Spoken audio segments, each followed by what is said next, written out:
tarde. Estamos ao vivo. Boa tarde a todos que nos assistem, que nos ouvem, nossa telespectadores. Nós estamos aqui hoje. Primeiro a gente vai se desculpar que a gente tinha falado que começaria o programa hoje mais cedo, 1 hora antes. A gente decidiu não fazer isso porque está uma chuva enorme aqui na cidade do Rio de Janeiro. Isso afeta também a recepção de sinal de vocês. E a gente não queria que o programa fosse feito num dia tão caótico quanto esse. Mas na semana que vem a gente vai começar assim mais cedo. A gente vai ter 1 hora a mais de programa, devido à última vez que teve aquela chuva enorme e catastrófica. A gente teve probleminhas aí na transmissão, né, Vânia? Sim, não estão pensando na transição. E nós queremos, assim, colocar para vocês a nossa preocupação de chegar um programa na íntegra para vocês, com tudo que depois vocês podem ir lá se inscrever no canal, né? Rádio Tropical Web Brasil. Você vai lá, programa Vânia Pérez, você vai ver todos os programas, inclusive hoje no canal V, né, Ariela? Sim, todos os nossos programas eles ficam disponibilizados no YouTube. Vocês podem seguir a Rádio Tropical Web Brasil no YouTube e esperar, ative o sininho e não só o nosso programa, né, Vânia, mas todos os programas, a programação aqui do canal, eles ficam lá no YouTube. Demora um pouquinho mais para poder ser upado, né, para chegar na plataforma, por questões de edição, porque o vídeo, quando ele vai para o YouTube, ele tem que passar por uma tratativa. Mas vocês podem acompanhar na íntegra. Se teve algum problema na sua internet, na sua transmissão, pode ir no YouTube, que você vai conseguir assistir na íntegra todos os momentos que você perdeu. Certo, Vânia? Sim, eu também quero agradecer ao pessoal do hospital que me recebeu, por me ter recebida. Tirei a ticoia, eu sei que você esteve lá me acompanhando, então tirei a ticoia do braço, aí já tem que terminar o programa. Eu vou voltar a colocar, para quem não sabe, eu tenho uma clebite, e desde sábado eu já estava passando mal, eu fui para Pinda e voltei na Manhangaba, então acho que a viagem que ocasionou isso, eu ter que pegar mala e voltar, e fiquei com meu braço muito puxado, então ainda estou tomando medicamento, mas vamos ver o que o médico vai dizer hoje, que eu estou voltando lá para tomar novamente a injeção que eu tomo. Mas está tudo bem comigo, graças a Deus, né? E vamos dar seguimento no programa, né? Sim, no programa passado, a Vânia falou, a gente trouxe o Valentim e a Lene, era a semana do Dia dos Namorados, e a gente trouxe uma história de amor para compartilhar com vocês, nossos espectadores. O programa foi bastante vitorioso, né? Foi um sucesso. Todo mundo ficou elogiando, o Valentim e a Lene gostaram muito de participar, e isso é o que nos deixa mais confortáveis aqui no trabalho que a gente faz, porque o principal ponto, além de levar informação para vocês, a gente gosta de criar um ambiente muito confortável para os nossos entrevistados, para quem está sentado aqui com a gente, e também para vocês que estão nos assistindo. Então, a gente agradece muito a todo mundo que acompanhou o programa passado e tem acompanhado todos os programas desde que a gente estreou aqui na Rádio Tropical Web Brasil, né, Vânia? Sim, e todos esses programas aqui são maravilhosos. Cada convidado que a gente traz tem uma história, né? E queremos lembrar que nós somos essa nossa convidada que já chegou aqui, né, Uma das Ariel? nossas convidadas já está aqui, a Patrícia, doutora Patrícia, porque ela é advogada, doutora Ana Descalço, tem um currículo extenso. Atualmente é conselheira tutelar. A gente já trouxe a Patrícia aqui, vocês acompanharam já a situação muito problemática que ela está passando, de ameaças, insegurança constante, simplesmente por realizar o seu trabalho, né, Patrícia? Sim. Simplesmente por realizar o trabalho dela, ela tem sofrido ameaça, insegurança, exposição virtual. Isso para um funcionário público é muito sério, principalmente para uma mulher ser exposta num ambiente virtual, ver mensagens violentas, o discurso de ódio sendo propagado de maneira extensiva. Isso é muito preocupante. E principalmente para uma mulher negra também, que já tem que se preocupar com tantas outras situações, ainda tem que se preocupar com mais esse capítulo, né, Patrícia? Então, Ariel, é exatamente isso. A gente já tinha conversado aqui antes, né? A situação, ela continua como está, na verdade. Chegaram novas denúncias, novas agressões, né? Não só mais na Zona Sul, mas em outros lugares da cidade do Rio de Janeiro, o que nos causa a sensação de insegurança, né? Porque a gente não pode fazer justiça com a própria mão. É impossível a gente acreditar que o Estado ele não vai dar conta. E, e sempre lugares de classe média alta, né? Porque eu venho discutindo sobre a questão da violência no Rio de Janeiro. É real. A violência no Rio de Janeiro é real, é uma situação que a gente tem que trabalhar, mas a gente tem que trabalhar muita coisa junto, né? Eu costumo falar que trabalhar com criança e adolescente, ela me deu uma visão geral do quanto que nós falhamos enquanto sociedade também. E aí, falando mais da Zona Sul, a gente é o lugar que tem mais policiamento, né?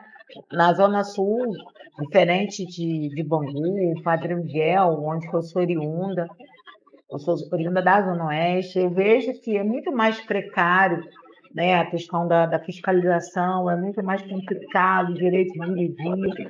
Então, por um lado, que a gente sabe que é uma população que está vulnerável, mas todo o Rio de Janeiro está vulnerável. Sim, né? Todo o Rio de Janeiro está vulnerável. E a gente faz política que dê certo. Né? A polícia ela não pode espancar, a sociedade não pode espancar. E a gente, enquanto o Conselho Tutelar, a gente está ali para fazer o nosso trabalho.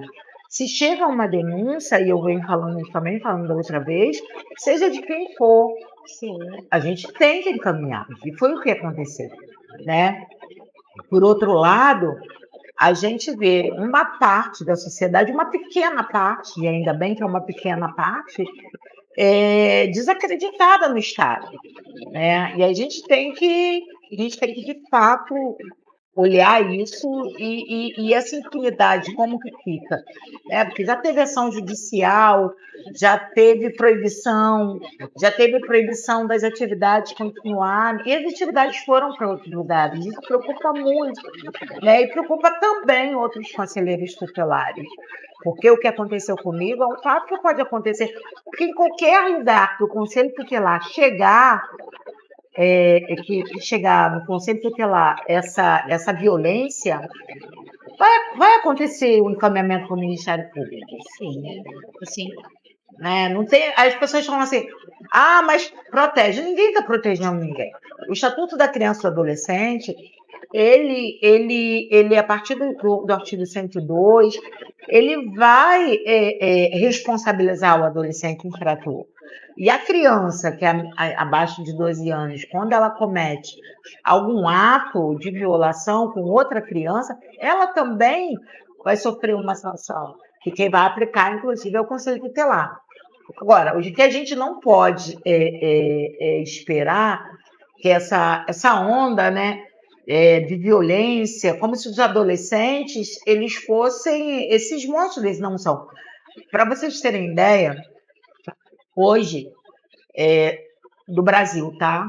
Os adolescentes que cumprem medida socioeducativa por crime hediondo, aquele crime inapensável, é 0,6%. 0,6%. 74% das notícias de crime têm crianças e adolescentes. Então a conta está invertida e a sociedade ela tem que fazer isso. É óbvio que aquele adolescente responsabilizado, mas dentro do que o Estado oferece. sim. E é importante que o cidadão ele tenha entendimento disso. Ele tenha. Outro dia nós estávamos conversando com um motorista de aplicativo, sempre esses assuntos com motorista de aplicativo. E em algum momento ele estava falando sobre aquele episódio bastante triste, que foi a chacina promovida pelo Estado do Rio de Janeiro, lá nos complexos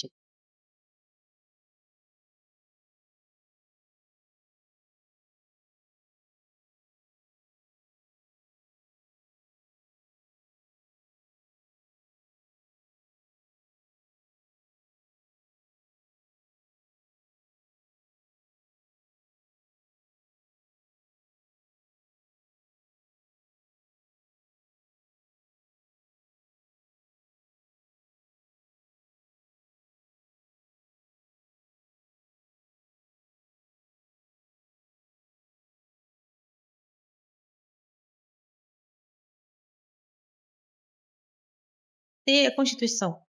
Porque ele já está num outro universo, ele está vivendo justamente o oposto. O Estado, ele não pode se equiparar ao que cometem pessoas que estão no caminho do delito. Ele não pode, a polícia ela não pode simplesmente bater, escorraçar. Ela tem que cumprir o que está dentro das leis vigentes no nosso Estado Federal, ou o Estado, né, ou as leis estaduais. Eles têm que cumprir a Constituição. E a gente está falando da situação de adolescente e do ECA. As pessoas também não têm dimensão do quanto o ECA é importante para esses menores, não só eles, mas diversos outros. O seu filho, a sua filha, eles estão protegidos e respaldados por direitos constitucionais. As pessoas, às vezes, não têm ideia disso. E ontem mesmo eu li um absurdo, que era o ECA foi criado para proteger bandido. Para criar bandido. Isso é um dos maiores absurdos que a gente vê propagados em redes sociais.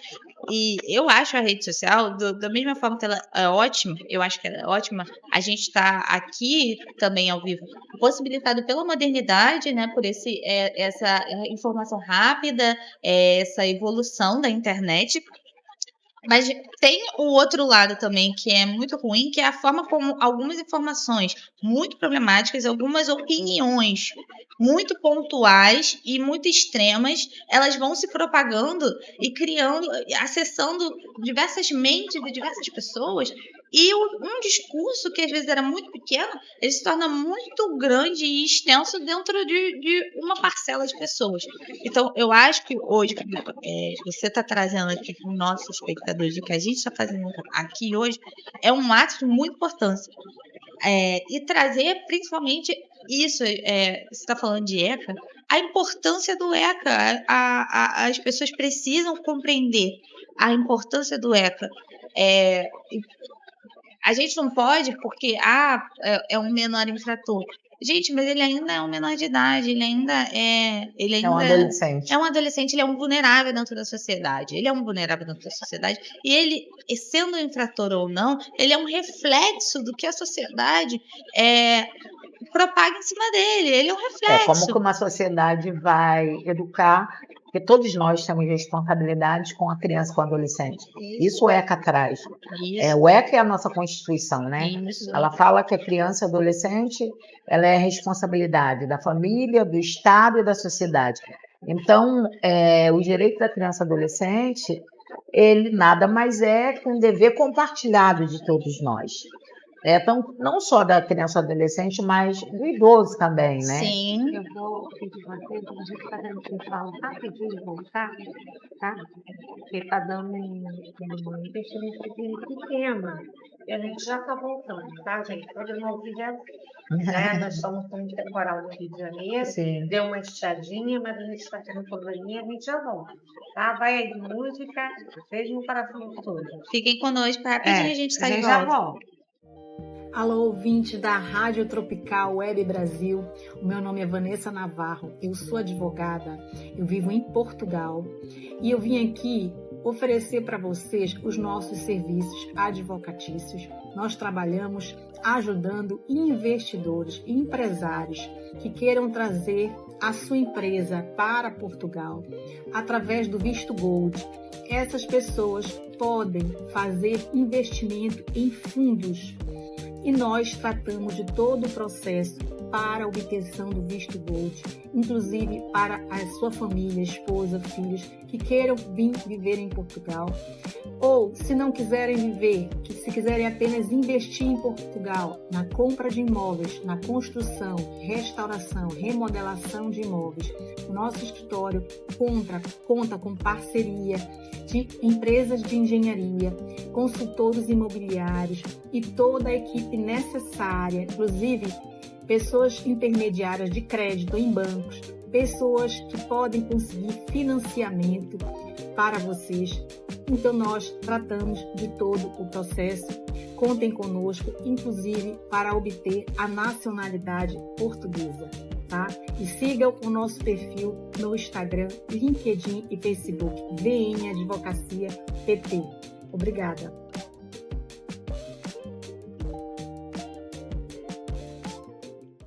Gente, nós estamos voltando aqui agora.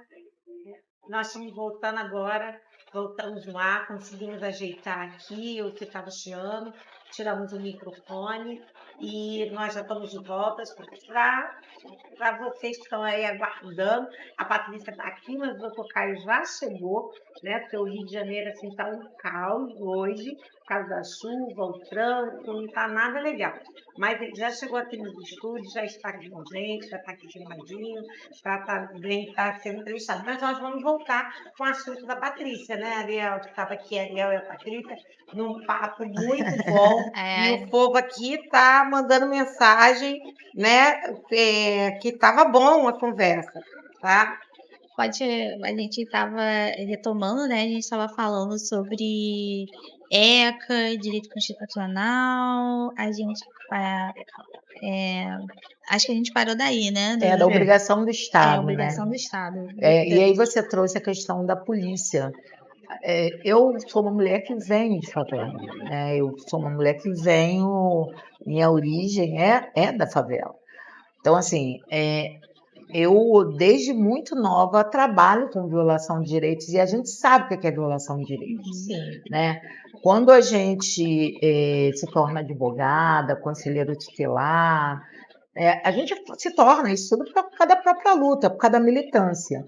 Essa militância que a gente carrega, que a gente traz, que a gente defende moradores de pessoas em situação de vulnerabilidade extrema, né? E a população do Rio, ela infelizmente, o Rio de Janeiro, ele ainda tem uma questão de classe muito grande, né? Por exemplo, nós temos o metrô mais caro do Brasil, né? Que as pessoas não têm acesso. Então,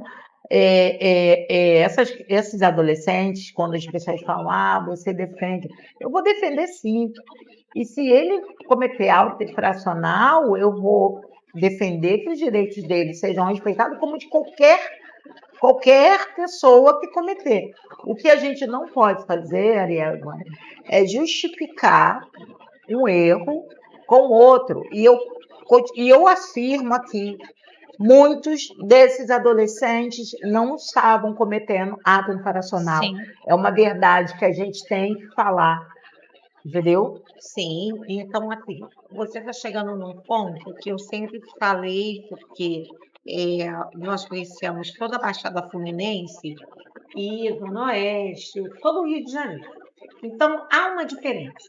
Quando a polícia entrava lá na Barra da Tijuca, ele já no portão já pedia licença para entrar, aonde ele tinha um mandato para poder investigar aquela pessoa.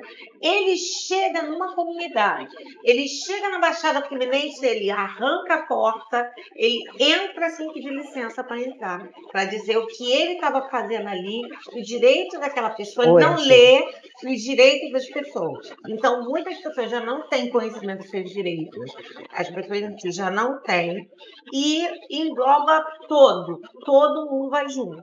Então, assim, você está falando muito importante, porque eu até falo, você pode ser branco, de olho azul, louro, morou na comunidade, o tratamento é único. Agora, o que acontece com as pessoas negras, tanto de comunidade ou fora de comunidade, é o racismo. Eles tratam, a pessoa entra numa condução, a pessoa ela já é olhada diferente quando entra no supermercado, não importa, ela pode ser a pessoa mais rica, ela vai entrar, os olhares... Nós tivemos agora uma juíza que foi assassinada pela polícia, nós tivemos um dentista que estava no carro porque acharam que aquele carro era demais. Ainda na semana passada estavam debatendo também a Kathleen Romeu, que foi assassinada também. Então, ontem eu estava até conversando com uma pessoa, e a pessoa falou assim, e até é bom a gente falar isso, porque o que mais ofende a gente que é do movimento negro é quando alguém justifica o seu racismo falando que tem um amigo, ou até já namorou um negro. Isso para a gente rasga a nossa alma, porque o racismo ele não é estruturado. O racismo ele existe, porque quando a gente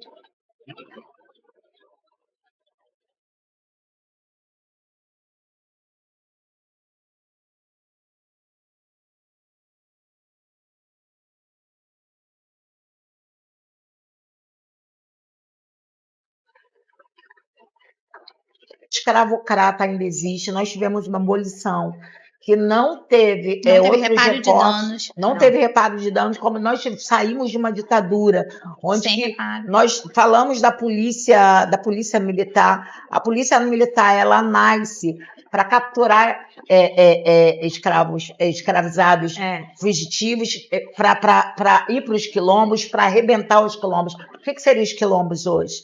Os quilombos seriam as favelas, né? Agora, quando a polícia, você fala bem, porque a polícia não é o nosso problema na Zona Sul. Não. Porque a polícia na Zona Sul, por mais que também precisa de formação, precisa que os agentes que estão ali estão muito precarizados, mas ela tem uma dinâmica de trabalho diferenciada.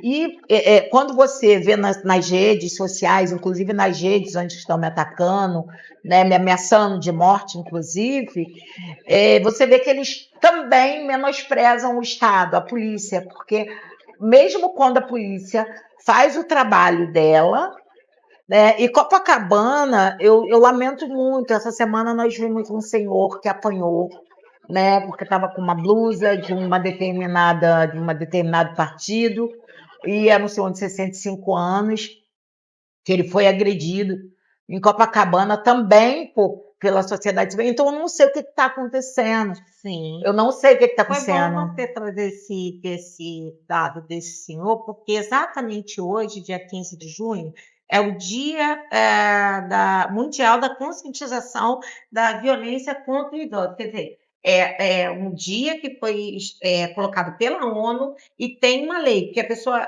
dizem, mas vai falar da violência contra o idoso, que tem que ser denunciado, que tem que ser falado, que isso em todo o sistema. Gente, a Lei 10.741/2003. Então, assim, essa lei, ela está aí para ser aplicada.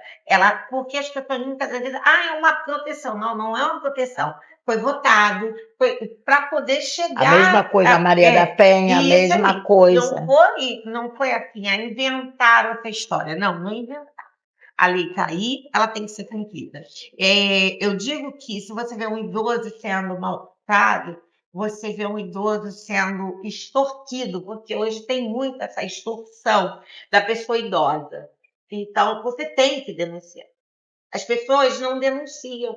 Eu vi um ato hoje muito interessante que ninguém toma essa posição que essas pessoas tomaram em determinada localização aqui, um local do Rio de Janeiro.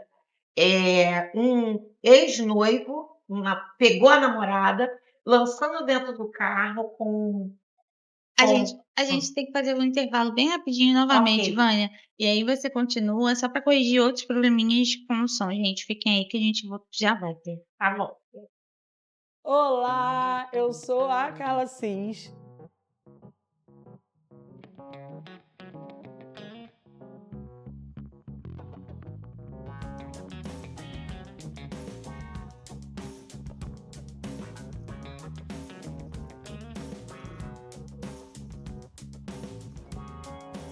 A responsável empreendedora por esse espaço, que aparentemente está começando agora, mas eu já comecei essa profissão há algum tempo atrás, alguns anos atrás, na verdade, quando eu desisti da minha profissão de enfermagem, de gestora ambiental, e comecei a empreender na estética, fazendo atendimento em domicílios, e comecei com um espaço depois pequenininho, quando entrou a pandemia, logo depois um pouquinho maior, e hoje eu estou nesse espaço oferecendo vários outros serviços.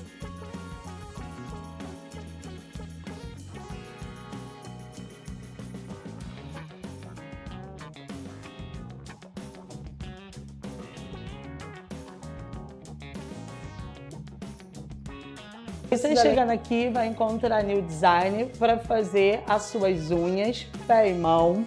Aqui também vai ter o serviço de depilação, alguns dias com a parceria com a Rosângela, outros dias vocês vão estar comigo também para essa depilação. E você vai estar comigo para fazer o seu tratamento corporal e facial. Então sejam bem-vindos ao Estúdio Estética Carla Cis.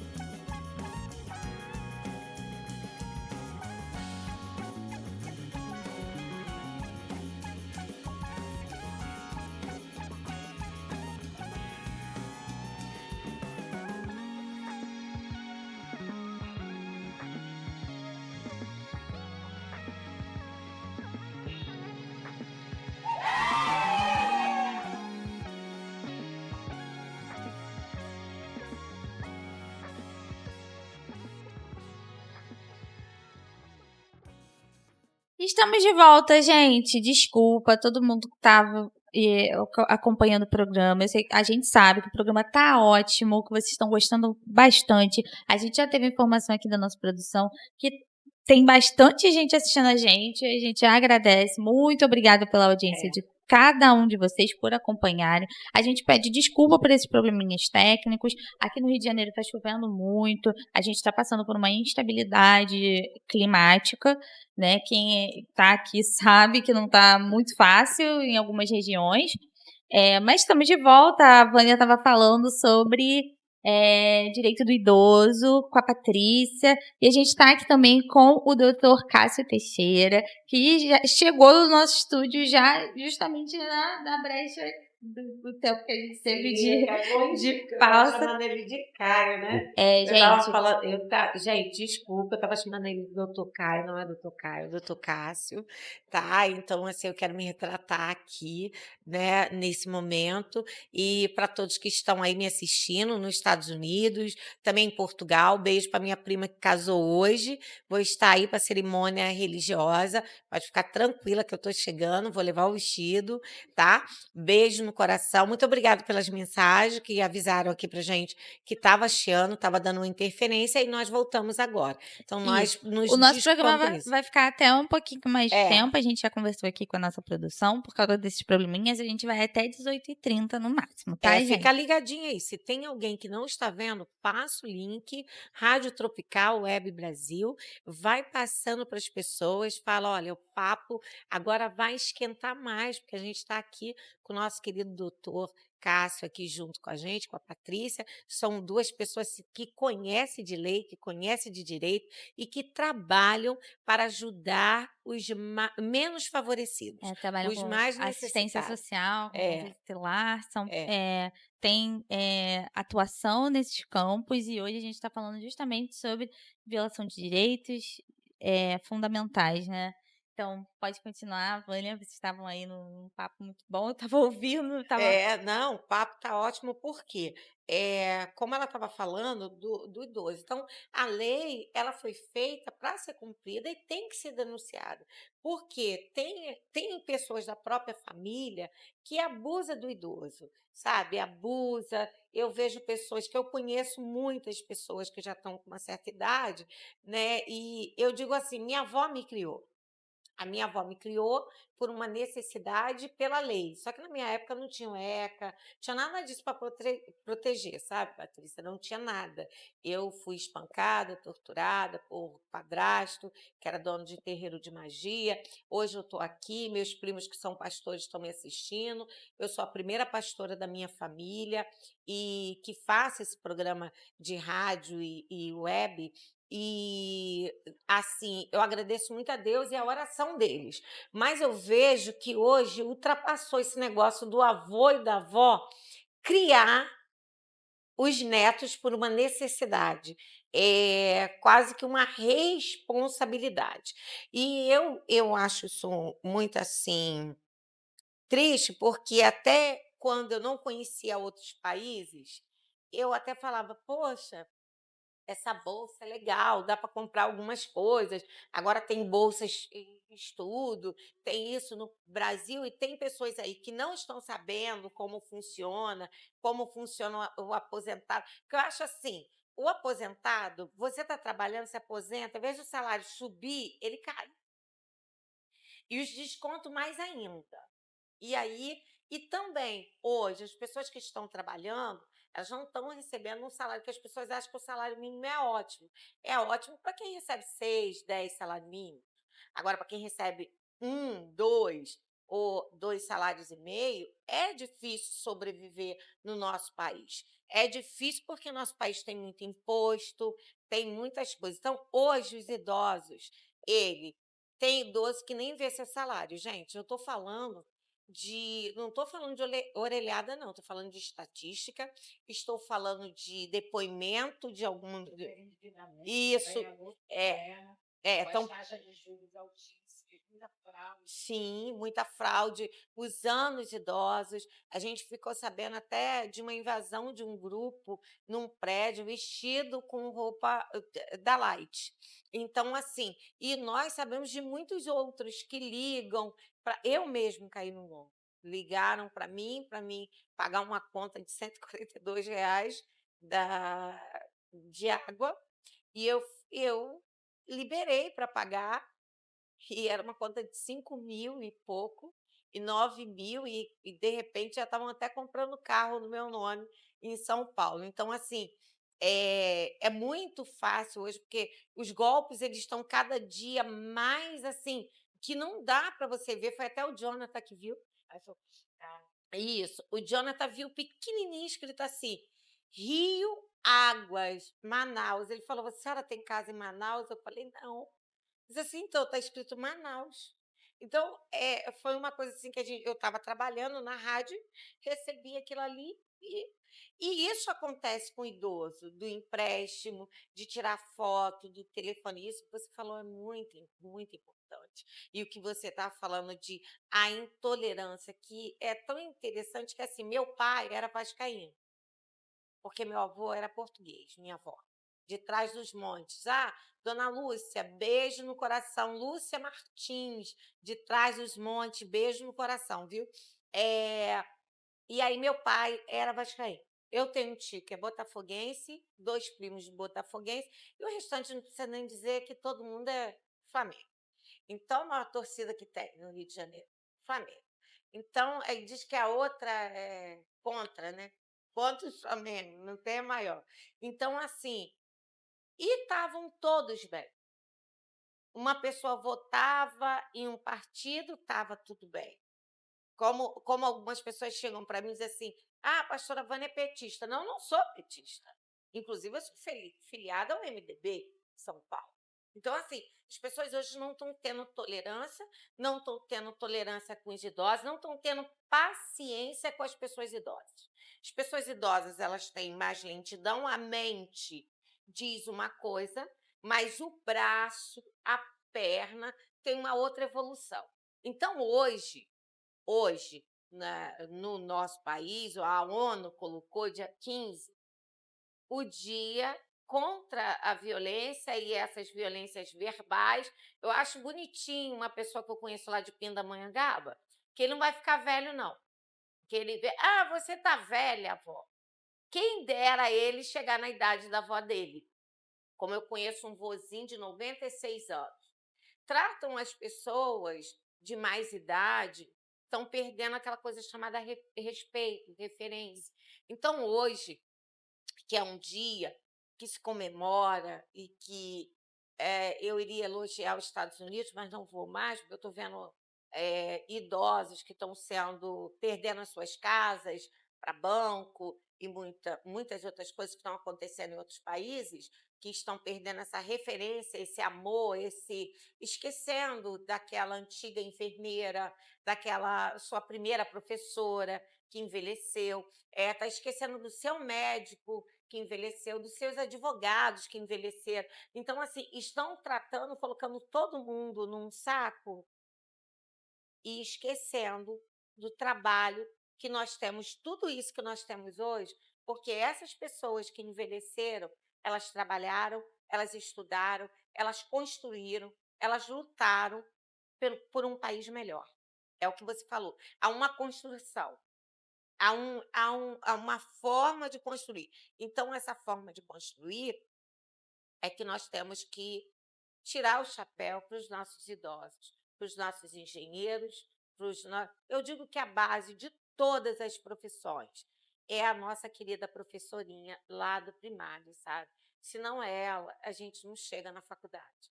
E se a gente não passar por essas professoras do primário, do ginásio e da faculdade, nós não seremos quem nós somos. E os nossos avós, os nossos pais, sabe? Nós temos que ter essa referência. Eu, graças a Deus, conheci minha trisavó, tive o prazer de conhecer a nona, Jacinta. A minha avó também se chamava Jacinta, em homenagem à avó dela. Então, eu conheci a avó da minha avó. Eu tive o prazer de conhecer até ela viveu até os meus 10 anos de idade. Então, hoje, tenha consciência para respeitar o idoso, para respeitar uma pessoa que está limitada, porque o idoso, ele hoje está com várias fraquezas, né? Várias fraquezas. Uma das primeiras é essa: ajudar esse idoso, ajudar essa pessoa.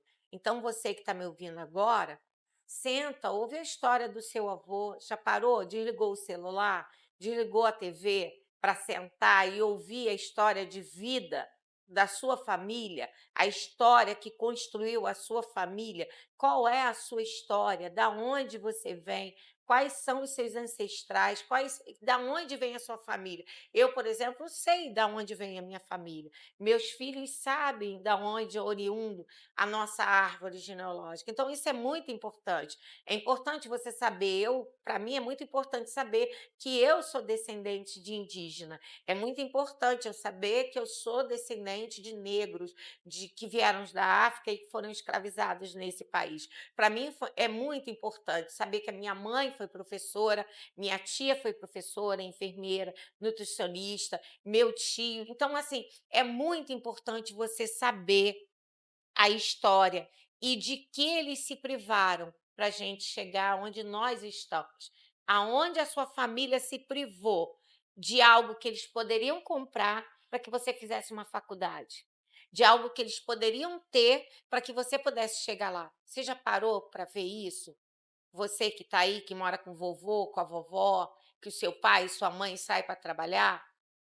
Então, assim, não precisa, eu acho que não precisava lei, acho que precisava respeito.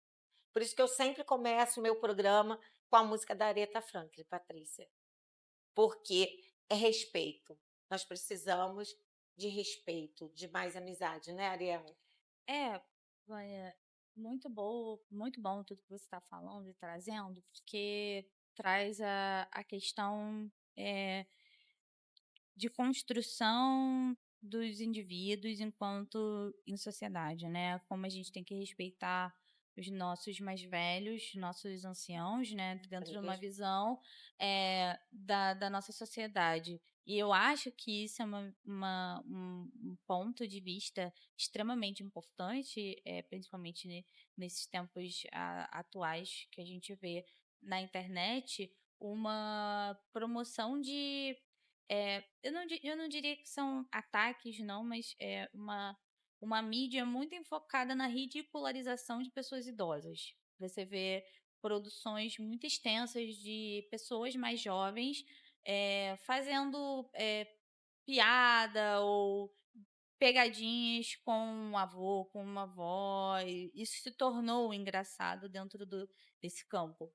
Mas eu acho que a principal discussão que a gente tem que trazer sobre a questão do idoso, né, a data específica que a gente tem para combater as violências contra a pessoa idosa, eu acredito que a gente tem que falar justamente sobre os direitos dessas pessoas e a gente tem que discutir porque não adianta, né, querer que as pessoas elas tenham esse sentimento de respeito e como uma forma natural, se o próprio Estado ele não preserva esses cidadãos. É. Porque a gente precisa discutir muito isso, porque nós temos uma camada extensa dessa população da sociedade, nós temos pessoas idosas dentro da sociedade brasileira, dentro do nosso escalão de cidadãos,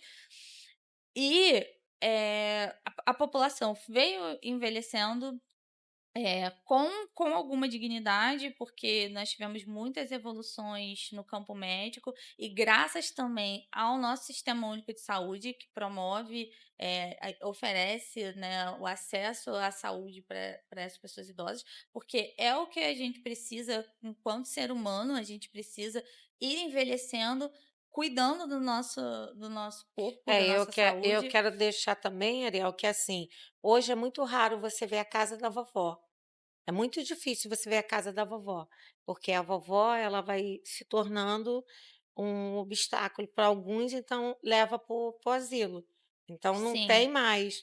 Sim. Essa coisa que eu via minha bisavó, minha trisavó, com 107 anos, né, cantando música pra gente, ensinando algumas coisas. A gente não vê mais esse Mas carinho. eu acredito que todas essas, reflexões que a gente tem que fazer enquanto sociedade sobre, os direitos das pessoas idosas, eh, é importantíssimo, e quem tem que promover principalmente essa discussão é o Estado.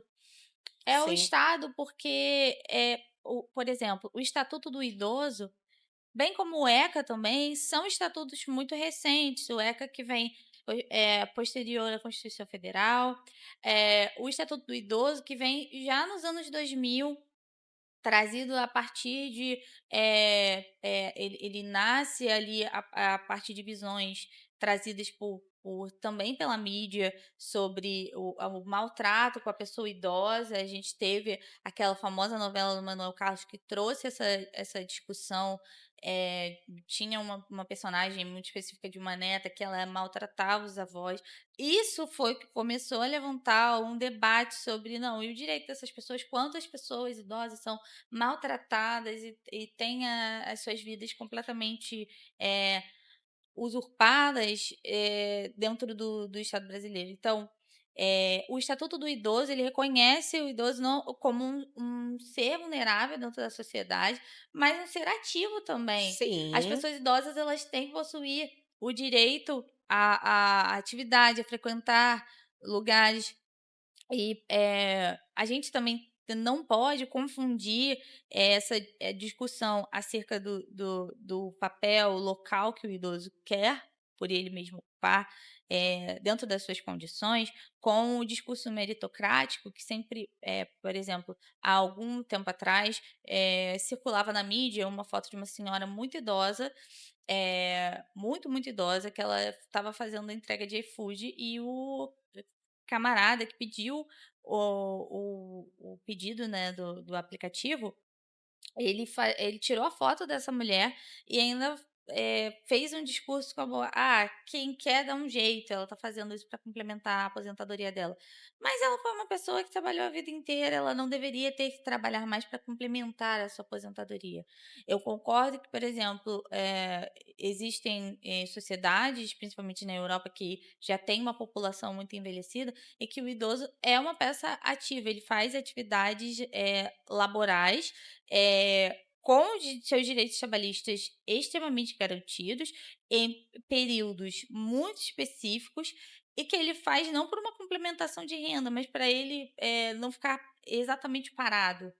Porque Uhum. existem pessoas que elas têm, quando elas ficam idosas, elas sentem a falta de algum tipo de rotina. É importante criar uma rotina à pessoa idosa, e aí não necessariamente laboral, mas uma rotina diária que seja saudável, Sim. que ela faça o que ela quer fazer. Por exemplo, eu tive em Portugal. Lá em Portugal, eu encontrei em departamentos públicos várias pessoas idosas. E uma coisa que eu achei muito interessante, enquanto aqui, eu queria chegar nesse ponto, que enquanto aqui os ônibus passam voado para não pegar a pessoa idosa que está no ponto, lá os motoristas param e esperam o idoso sentar. O ônibus só sai mediante o idoso sentar. Aí o idoso senta e a outra coisa que eu achei magnífica, o ônibus ele tem um sistema que ele abaixa para o idoso não ter que descer aquela escada alta do ônibus. Por quê? Porque o idoso ele já tem uma certa na articulação, no Sim, joelho, mas, né. a gente, e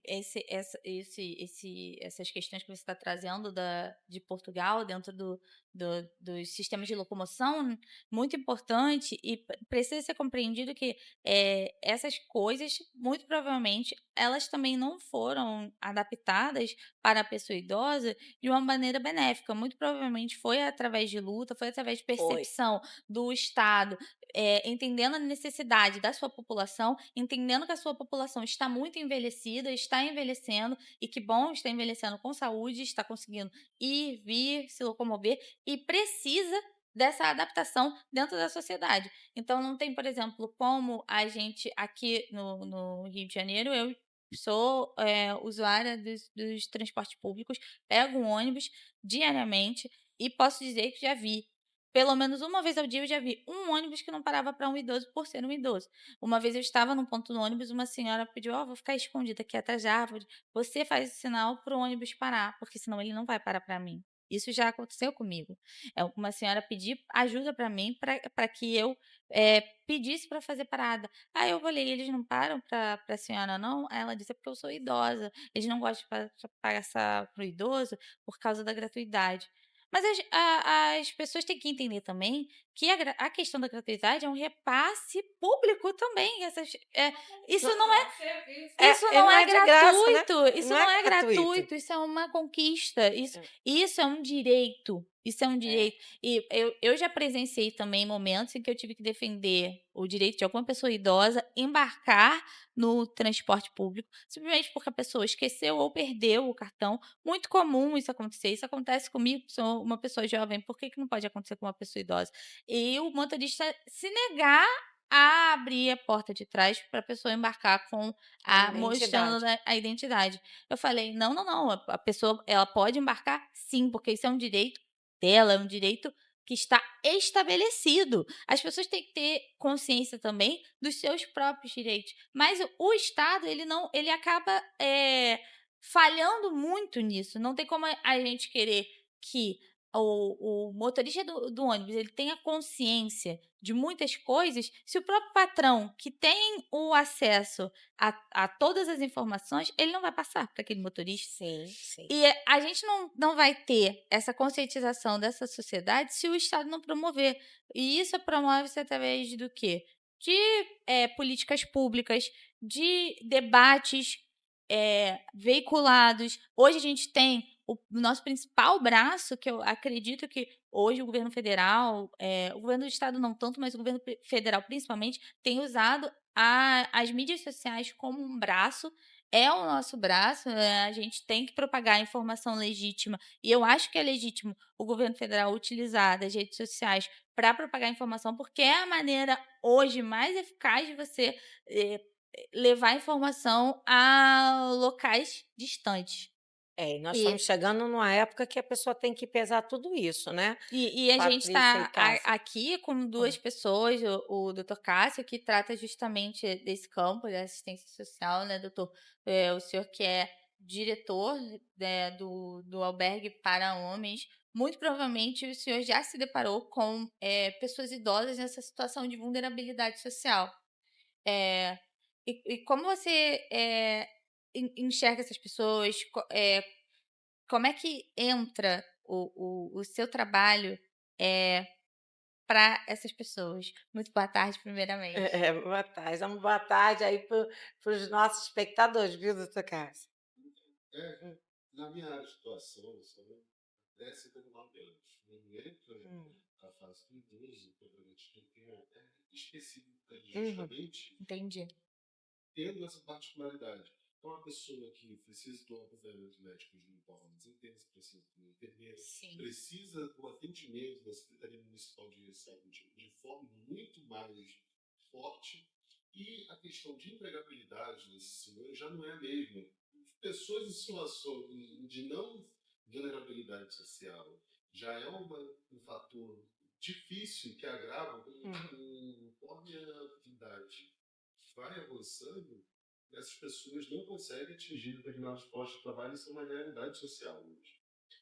E das pessoas que estão em situação de rua, é ainda mais gravoso, ainda mais danoso. Então, tem o adoecimento mental, o adoecimento corporal, o acesso dessas pessoas fica muito mais dificultoso. Então, tem um preparo muito mais específico da Secretaria Municipal de Assistência Social para essas pessoas, por causa também do Estatuto do Idoso. E aí, voltando e complementando o que a gente estava pensando, esse contexto social de nascimento, morte, ele está atrelado a uma coisa que o Foucault veio quando ele estava falando sobre a biopolítica. A biopolítica é justamente essa síntese de sociedade e política, onde todos nós somos seres políticos e sociais ao mesmo tempo. Então, tá. Então, quando ele aborda a questão da taxa de medicamentos que a sociedade consome, a taxa de nascimento e a taxa de mortalidade, ele está buscando fazer esse grande estudo para saber como que é a sociedade. E a nossa sociedade, eu digo ocidental, ela começou a ser cunhada nesse individualismo por conta da globalização. A mesma inutilidade programada que a gente coloca, que grandes empresas colocam para os aparelhos que nós temos, ou seja, hoje tem aparelho que tem uma vida útil, Uhum. foi colocado de certa forma também para as pessoas, onde a pessoa tem um prazo de validade. Quando chega perto desse prazo, ela já se torna quase que incapaz. As sociedades orientais têm uma força muito maior e também um reconhecimento daquele cidadão que tem mais experiência, justamente para cunhar e formar novas gerações. Só que, pelo nosso pela nossa formação enquanto país, podemos dizer assim, esse tipo de construção deixou de ser fomentada e formada. Aí entra também um processo de escravidão, entra um processo de subserviência de outras nações, a não identificação do nosso país como potência, que de fato é. Se a gente parar para pensar, catástrofes aqui acontecem de forma bem diminuta. Problemas de solo não temos, de estiagem extrema não temos. Ou seja, nós temos várias coisas que favorecem nós sermos uma potência muito grande. Hoje, estamos debatendo as terras raras, que é o motor principal para grandes tecnologias. E Sim. aí a gente faz o quê? A venda desses produtos. Então, isso tudo, quando a gente faz uma análise política lato sensu, a gente consegue ver que são vários pontos que enfraquecem a sociedade como um todo. E todos eles estão relacionados de maior ou menor forma. Sim, sim. A gente está vendo o caminhar de um país que é um país grandioso, né? Tem países aí que é menor que o estado de São Paulo e de Minas, e nós estamos vendo que o nosso país, eu digo que a carta de Pero Vaz de Caminha faz muito jus o que estava escrito lá. Tudo que se planta dá. Nós temos aqui frutas de outros países, árvores de outros países que estão aqui no nosso solo. O nosso solo é um solo que tem pedras semi-preciosas, temos solos raros que está na Amazonas, Minas Gerais, temos também ali, como você disse, a estiagem, temos divisões, né? O nosso país ele é tão grande que ele tem como se fosse dividido em partes para tudo. Então, por exemplo, eu que venho de Pindamonhangaba, lá tem uma vinícola em Campo do Jordão e já se plantam azeitonas. Então, assim, já tem a produção de azeite de lá. E nós temos vendido isso para fora. Então, eu estou pegando assim, porque você pode perguntar: o que que a Vânia está falando? Não, eu estou falando o que a pessoa está entendendo. A pessoa que está agora nos ouvindo, muitas não entendem o que que é uma terra, um solo, uma terra rara. Nós estamos falando da rara é o quê? Pedras, minérios que tem aqui no nosso país. Nós temos vários minérios aqui, temos principalmente no Amazonas e em Minas Gerais, e que isso está sendo olhado como um diamante mesmo, aonde eles já exploraram várias outras terras e não tem mais. E o nosso país é enriquecido. Mais de 90%. Mais 90% temos no nosso país. Os outros países que eu quero colocar, que as pessoas que estão me ouvindo entendam o seguinte: nós temos a Itália, cabe, ainda sobra as beiradas de São Paulo. Então, nós vamos ter países que são menores que o estado do Rio de Janeiro. E esses países não têm tanta propriedades que interesse a determinados países que querem se dizer donos do mundo, aonde um país que ele pega tudo que é do outro, ele vende o que é do outro, produção dele é milho e soja, e ele quer pegar a batata e o inhame da plantação do outro país, entendeu? Porque lá dá só milho e pipoca. Você que está ouvindo sabe do que eu estou falando. Então, assim, para não dar o direito de resposta, quem conhece o milho e a pipoca da soja sabe de quem eu estou falando. Então, esse e o nosso país, ele tem tudo para um crescimento. Você vê, o SUS, nosso SUS, nós podemos falar isso, o nosso SUS, ele é copiado. E pessoas no nosso país não dão determinado valor ao SUS. É como meu avô que contava, o cara tem uma terra, é uma terra cheia de pedregulho, é uma terra que ele não consegue manusear direito, e ele fala, essa minha terra aqui é ruim, fica de olho na terra do outro. Sendo que ele não está olhando para a terra dele. Assim é brasileiro. O brasileiro tem que olhar para a terra dele. O que tem de bom no nosso país. E o que querem saquear no nosso país, doutor Cássio. Porque, assim, o nosso país está na mira de um saqueamento. Já foi roubado várias coisas do nosso país. Eu digo que na época do Império, né, se roubava um ouro daqui. Mas o que se propagou mais foi o ouro. Mas sabemos que quando a gente vai no Vale do Jequitinhonha, quando a gente vai próximo à Serra da Cangalha, nós temos lá o quê? Nós temos as pedras semi-preciosas do nosso país. Nós conseguimos até encontrar esmeraldas naquele local. Então, nós temos topázio, nós temos raridades de solo no nosso país, e que isso não fica pensando que vão vir aqui para terminar com algo que não existe, que eu quero agradecer a minha colega Vera, que ela usou o termo certo de não usar, que aqui no nosso país não existe o que querem colocar, que aqui nós temos nas comunidades comandos que seriam NAR, de jeito maneira. O NAR não chegou aqui. Aonde o NAR está, ninguém quer ir lá combater. Eu estive nos Estados Unidos, eu tenho até o endereço, se quiser eu dou, entendeu? Então, eu passei, vi muito pior do que aqui, muito pior. As pessoas não têm noção. As pessoas reclamam do Brasil sem ter noção, Patrícia e Cássio, do que é lá fora. Então, lá é assim, o cara te expulsa e te expulsa mesmo. Não tem essa.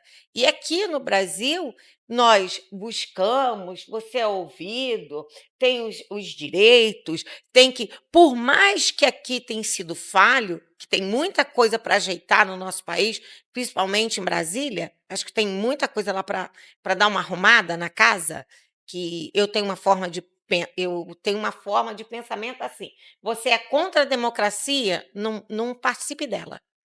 Porque eu acho que o Estado de Direito ele é democrático, e se a democracia está para todos, ela tem que ser para todos. É uma democracia. Eu estava em 88, em 85, lutando por mudanças, jovem, e eu digo, se é um direito de todos, e se você é contra, saia. É fácil, desocupa para uma pessoa que venha fazer o melhor pela população. Porque o ditado na Bíblia é assim, Jesus disse, fazei ao teu próximo o que quer a ti mesmo. Amai o próximo como a ti mesmo. Então, o seu amor, você tem que amar a você para depois amar o outro. Você quer o melhor pedaço de bolo? Então, você doe o melhor pedaço de bolo. Então, é muito difícil. Eu fiz muito trabalho, eu venho trabalhando desde meus 15 anos de idade, com população, com pessoas mais carentes, com pessoas que necessitavam muito. Aprendi isso muito com a minha avó. Meus avós, minha família sempre foi uma família. Minha avó era católica, né? Minha avó era católica, devota de Nossa Senhora de Fátima, frequentava a igreja do Padre Zé Maria em Queimados, e a minha avó ia muito para a igreja de Nossa Senhora Aparecida, e minha avó fazia muitos trabalhos, assim também minha sogra. Eu não conheci minha sogra, mas minha sogra fazia um trabalho muito grande ali em Copacabana, sabe, com o Frei Marcos. Era uma mulher que dava aula de catequese, mas que saía, como era uma igreja franciscana, eles saíam para poder estar ajudando essas pessoas. Então, eu até brinco, eu falo que eu e meu marido somos almas gêmeas por isso, porque a forma da gente ver a caridade, a forma da gente ver o direito do outro, a forma da gente trabalhar o outro, é uma forma muito particular daquilo que a gente sempre quis para nós, para os nossos filhos, para nossa casa, sabe? É muito particular. Então, está faltando tolerância, primeiramente. Primeiro com as crianças, porque eu estou vendo também, Patrícia, muita mãe que é assim, bobeou, tá, toma o celular. Bobeou, não tem mais. Eu fiquei boba, eu fui numa festa junina, perguntei para o menino: "Ah, você joga", porque tinha lá negócio na pescaria, tinha uma bolinha, saco de bola de gude. Eu falei: "Você joga búlica?" O menino ficou olhando para mim como se eu estivesse falando uma coisa assim, sabe, que ele não sabia o que era. Ele não sabia o que que é um pique queimada, ele não sabia o que era. Então, assim, a informação que vocês estão trazendo aqui, a minha preocupação, Patrícia, eu vou estar sempre trazendo você aqui. Porque eu já falei para você que a minha maior preocupação com você, dentro do Estado, dentro do nosso país, é a garantia de vida. Pelo trabalho que você presta à sociedade como conselheira. Então, a minha preocupação é se uma pessoa é ameaçada de morte, se as pessoas estão atacando, nós temos direitos humanos. Uma vez eu fui procurar os direitos humanos lá em Pindamonhangaba, todo mundo paralisou. "Ah, volta amanhã." Eu falei: "Não, mas o problema é hoje. Vou voltar amanhã por quê? Isso aqui é direitos humanos ou desumano?" Porque as pessoas têm que se formar, têm que estar preparadas para o problema. Então, depois de Marielle, não só de Marielle, depois de eu ver muitas coisas acontecerem, pessoas desaparecerem, carros serem desgovernados, eu estou falando seriamente porque eu conheço isso, tá? Eu conheço de perto o que eu estou falando. Então, assim, sistema de sabotagem de sistema de energia para que a casa pegue fogo, tem várias coisas, medicamento para dar problema no coração, a pessoa morrer. Então, assim, eu estou preocupada com a sua segurança e a segurança da sua família. Porque meu avô dizia assim: uma pessoa te ameaçou, não tire os olhos dela. Porque ela vai esperar você esquecer, como a Marielle. A Marielle, eles afrouxaram, mataram a Marielle. Então, assim, eu acho não, eu tenho a certeza que quando uma pessoa ameaça a outra, tem que ser igual nos Estados Unidos. Filho de uma amiga passou uma mensagem para a namorada: "Abre a porta, senão vou te matar." A mania que a gente tem de falar aqui, porque ele estava do lado de fora na neve. Eles foram lá, pegaram ele, levaram ele preso. Ele teve que responder na corte. Ele falou: "Não, é hábito de brasileiro." Os Estados Unidos disse: "Mas aqui a gente não tem esse hábito. A gente não tem um hábito nem de falar: 'Eu vou te encostar na parede.'" Lá eles não têm.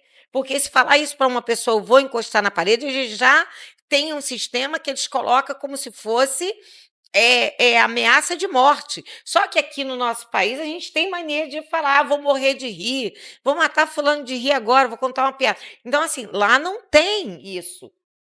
E agora, figuradamente, nós temos comprovadamente uma ameaça contra você.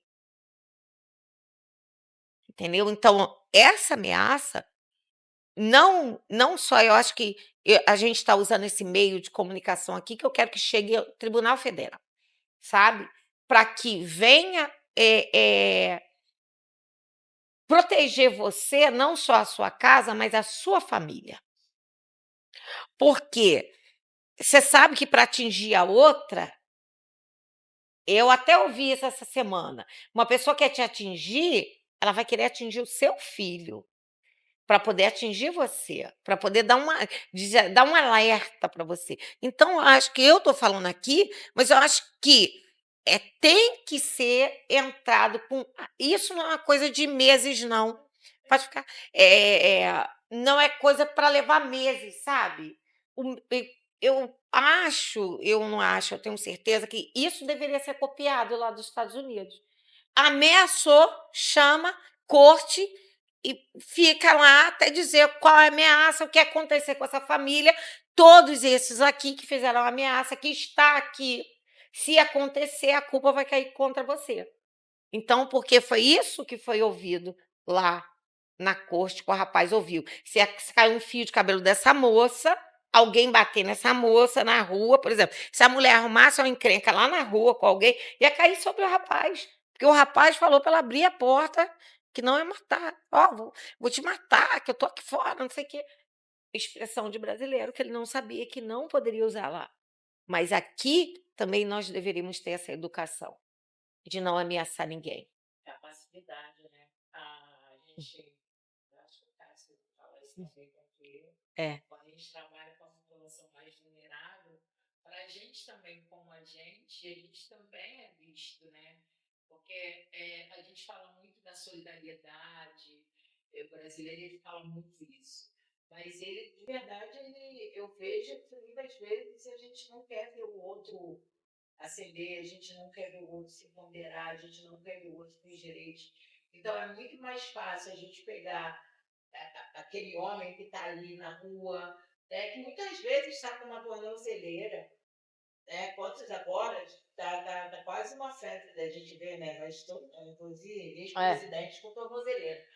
Então, assim, mas a gente. Lá em Pindamonhangaba tem dona de casa com tornozeleira, que foi quebrar Brasília. Mas assim, a gente vê, às vezes, aquele homem ali tentando refazer a vida dele, Sim. né? E as pessoas criticando, a gente, principalmente os homens jovens, os homens negros. E quando a gente, o Cássio pode falar isso, ele está trabalhando, ele sabe de muito de homens, porque os homens negros, eles são os mais vulneráveis da sociedade. Se a criança negra é vulnerável, se a mulher negra é vulnerável, o homem negro, ele é visto como o que ameaça, Sim, né? O mau mau elemento. elemento. A mulher negra, ela vai ser subalternizada, ela vai morrer mais, ela vai ser muito mais agredida pelo Estado, no modo geral, com suas garantias. Mas o homem negro, ele ainda causa espanto, ele ainda causa. Fizeram isso com a gente, né? O bicho-papão, o boi da cara preta, e tudo muito ligado à negritude, tudo muito negativo ligado à negritude. E isso, para a gente, enquanto a gente também mexe essa carapuça. E aí, às vezes, as pessoas têm duas situações. Como que você consegue fazer esse trabalho? Como se fosse a coisa mais importante do mundo que ninguém conseguiria fazer. E não, no entanto, eu acho que é uma troca muito grande. Eu aprendi a ser uma pessoa melhor a partir da minha prática. Eu não sou uma pessoa boa e vou trabalhar. Então, a gente tem que mudar. E técnica, orçamento. Todo mundo fala da população de rua, mas a assistência social é a pasta que recebe menos benefício do governo, né? Esse ano nós tivemos o corte na assistência social no Rio de Janeiro, muito grande, então por o menor orçamento. Então a gente não vai falar de política pública, a gente é solidário, a gente quer fazer o bem, mas a gente precisa do dinheiro, a gente precisa do investimento. E aí, Vânia, o que dá mais tristeza mesmo, e aí eu como militante, é que a gente viu agora, no final do ano, a lei orçamentária, né? Que aí vai para a educação, que vai para a saúde, para a assistência social, que são taxas que tem que ter movimento. Sim. Não vejo mobilização social. Eu não vejo mobilização social. A gente tem muito isso nos partidos políticos, a gente viu na mobilização institucional, isso a gente vê. Mas da sociedade, enquanto cobrança, infelizmente a gente tem pessoas aqui que elas elegem uma pessoa que amanhã ela nem sabe o nome, É. né? O voto de Cabresto, quantos votos de Cabresto tem fora do Rio de Janeiro? No interior, até no Rio de Janeiro mesmo, alguns territórios, que eu vim candidato vereador, Aham. Eu alguns também territórios vi há um tempo a atrás. gente não podia entrar, porque são territórios. Então, assim, Não existe o coronel, o né? coronel. Existe. Da onde eu venho ainda E te tem. digo mais, não, muitas vezes não nasce do território. As pessoas vão procurar, muitas vezes, o poder paralelo. As pessoas com capital vão pegar o poder paralelo para pedir a proteção. Então, hoje, quando a gente fala da criminalidade, a gente fala da chacina, que teve que, para mim, foi uma chacina, até não foi uma operação. Com Para mim também 118 fez assim. mortos. Isso. Agora, resolveu o problema, né? São peças descartáveis, a população de rua. A gente vai amassar, a gente vai Lembrando, bater, a gente Patrícia, vai. lembrando que nessas. Resolve o problema? Não, lembrando que lá na Penha, no Cruzeiro, nessa chacina que teve, nessa matança. Que também morreram É, policiais. isso. Nessa matança que teve, a gente ouve assim: todos que morreram foram bandidos. Eu quero dizer que não. Eu conheci o rapaz que também estava conheci, dirigindo não o tô carro, dizendo que não. que trabalhava na baia, entregando o remédio. Eu conheci os 2 filhos do pastor que trabalhava no sacolão ali, no hortifruti local. O pastor tinha ido para lá há pouco tempo para dirigir uma Assembleia de Deus, e eles colocaram aquele sacolão. Eles trabalhavam ali, os meninos trabalhavam e estudavam. Também um outro menino que veio de fora para ir para o Rio, para a festa com um amigo de um primo que morava, então, que veio. Então, assim, botaram tudo na mesma situação, porque tem pessoas que vai ver uma pessoa lá na rua, caída lá na rua, e ela vai dizer assim, alcoólatra, e ela vai julgar aquela pessoa como bandida, como uma pessoa que não tem nada. Eu, por exemplo, Cássio, quando fiz, eu e meu esposo, trabalho de levar sopão, eu fui procurar um abrigo para colocar algumas pessoas que eu tinha tirado da rua. E nós encontramos, passamos por 3 a 4, que havia coisas erradíssimas. Só encontramos um que era realmente bom. A gente está falando, assim, de 20 anos atrás, e eu e meu esposo, nós encontramos um cozinheiro formado, encontramos hoje, que é um dos gerentes do grupo. Antigamente ele era do Extra, ele trabalhava no Extra, mas aí ele foi crescendo, porque ele já tinha estudo, e, na verdade, ele queria até comprou chumbinho para dar para toda a família, para os 2 filhos e para a esposa, e para se matar também, porque ele já não estava mais aguentando viver naquela vida que ele não estava conseguindo sair. Até que eu, meu esposo, fomos, ajudamos, várias pessoas da igreja, como o bispo Josias, ali de Santa Cruz da Serra, nós nos unimos, um grupo grande da igreja, que estávamos ali levando. Eu ia pela madrugada, pegava doação para poder tirar esses homens, da rua. E, de repente, eu me deparei com mulheres. E aí eu comecei a tirar algumas mulheres da rua, que foi muito difícil. Tanto que hoje, lá em São Paulo, em Pindamonhangaba, nós temos o abrigo, que são para o masculino e o feminino. Teve que abrir um feminino, porque tinha muita gente na rua. Então, assim, hoje nós vimos um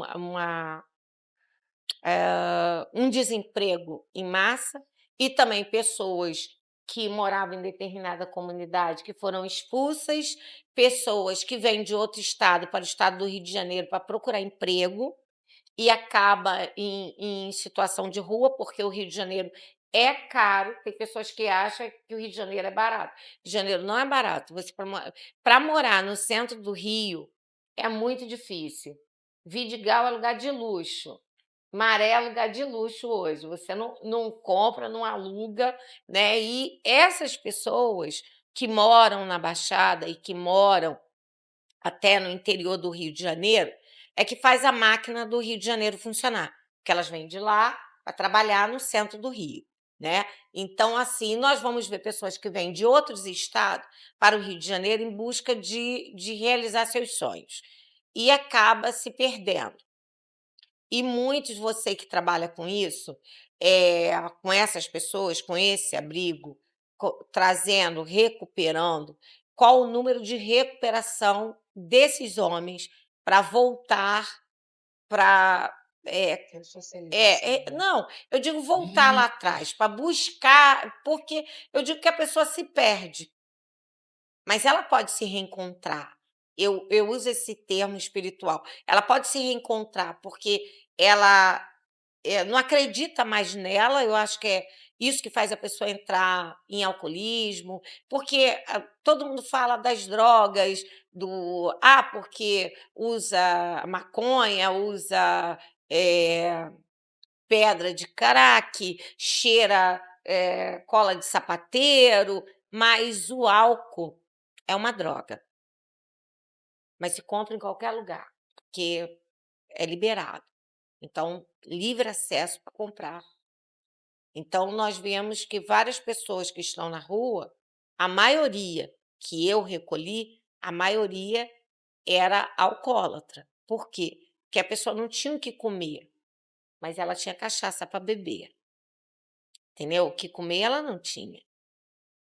Então, e eu via vários restaurantes que eu fui fazer palestra, os caras jogavam comida fora, mas não distribuía para quem necessitava, Aí nem tem para a 2 família. pontos. Aham. Um é que se o restaurante dá, ele é responsável por aquele Pela- alimento. Aham.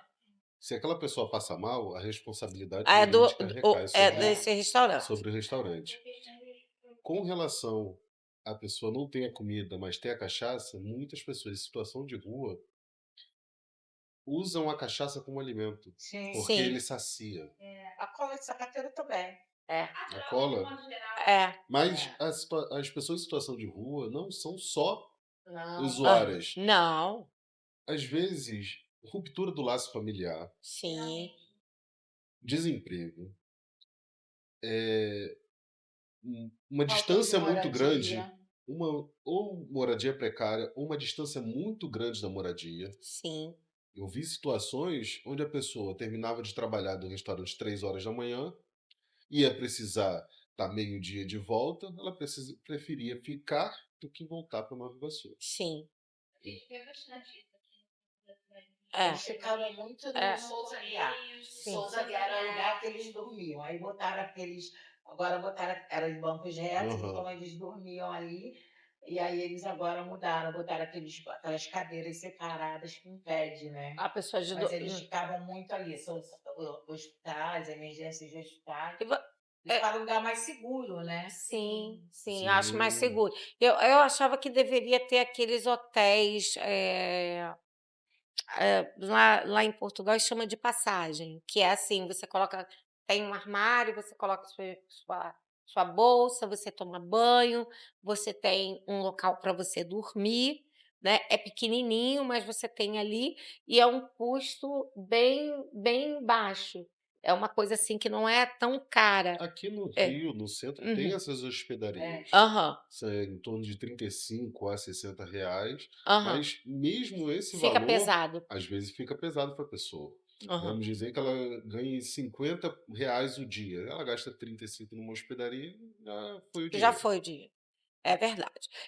A outra coisa também que poderia melhorar, né, e no nosso país seria o número das passagens, né, porque muitas das vezes a pessoa vem, trabalha, aí por exemplo, uma passagem para Queimados, R$ 18, saindo da central do Brasil. Fora que essa pessoa ela pode trabalhar em Ipanema, Copacabana, então ela vai pegar um ônibus. Normalmente quem trabalha em Copacabana, Ipanema, não são moradores de Ipanema. Não, de jeito É da nenhum. Rocinha, do Vidigal. Da Que Rocinha, acesso isso. da Zona Isso aí. Oeste. Por quê? E aonde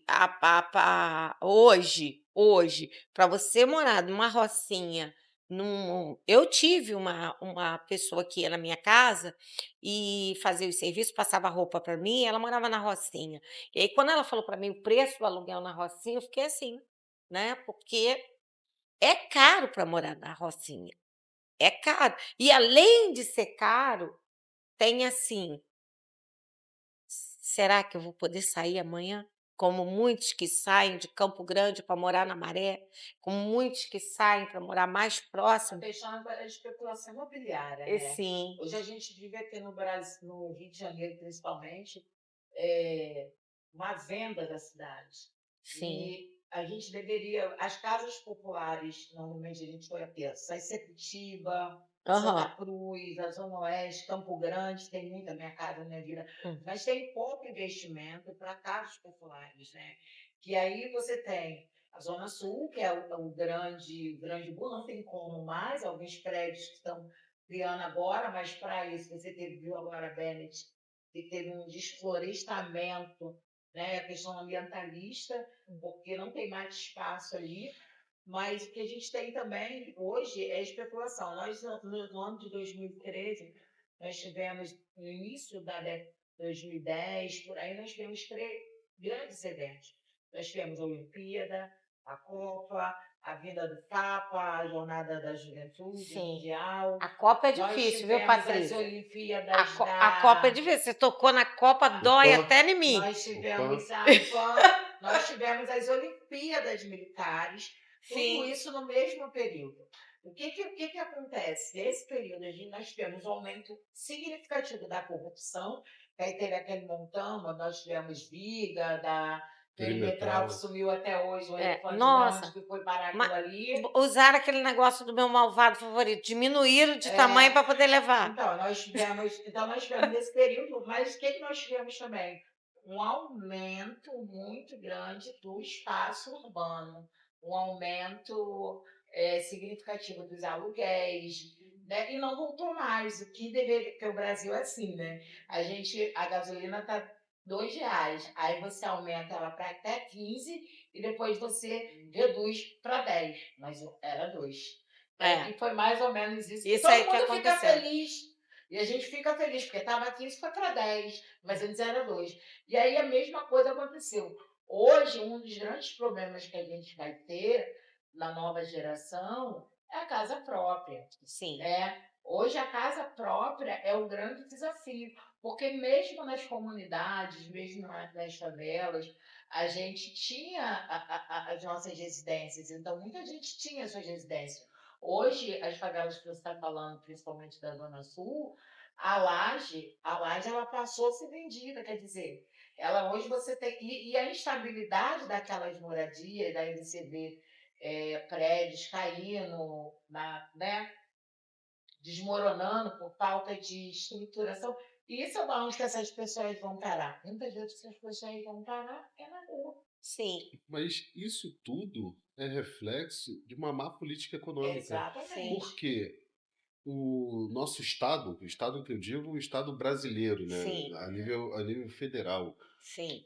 A gente pode ele. falar isso, né? Que a gente tem um Estado brasileiro, federal, porque a gente conhece o país Sim, aí que está sendo elevado, que é a União dos Estados, nem nome tem. sim. Mas vamos lá, continua Só que aquele nós papo, tá somos bom. subservientes Aham, ao grande capital, aos grandes banqueiros. Exatamente. Então, aham. quando a gente pensa uma política pública, nós estamos atrelados também ao superendividamento da população.